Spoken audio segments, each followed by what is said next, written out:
want to get back to Florence. Joining us now by phone, Duke Energy President David Fountain. Sir, if you can you please update us on where power restoration is right now? Sure, Charles. You know, we have experienced about 1.4 million outages of the homes and businesses that we serve here in North and South Carolina. But we're pleased that we've been able to make such good progress so far and restored over 1.1 million customers with the army of resources that we had mustered. You know, we have over 20,000 personnel in the field who are working to ensure that we get power restored just as safely as we can. We've got a lot more work to do here, but we're pleased so far. I know that you've learned a lot. You and your organization have learned a lot from previous recovery efforts. What are you doing different right now, in addition, obviously, to the mobilizing so many people, but what are you doing different now that makes you feel pretty confident that this could be substantially better than previous efforts?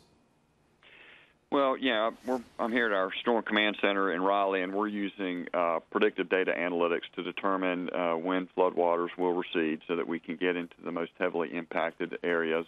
We're also using a squadron of drones to do aerial reconnaissance of our damage so we can complete our assessment. And then that will allow us to prioritize our resources in ways that ensure that we can get the most restoration as effectively as possible.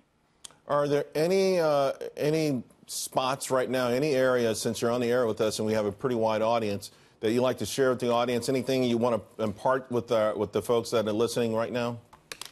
Sure. You know, in our coastal zones, we've got a number of counties that still have up to 75% of the customers without power. And that's where we are targeting our restoration efforts currently.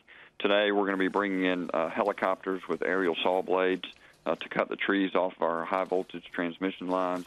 And we're going to continue to concentrate our resources on those coastal zones. We've got about 6,000 resources there currently. We'll be bringing more in.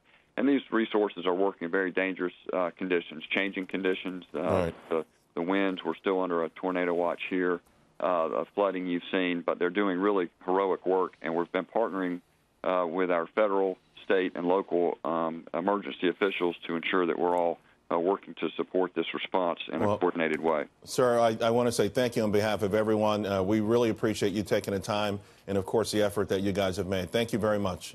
Well, thank you so much. You know, this has been a challenging storm, but it's also revealed the character and grit of the people in North and South Carolina, and that's been inspiring to me, and that's what gives me confidence we'll be able to get through this. It's been inspiring to the entire nation. Thank you very much.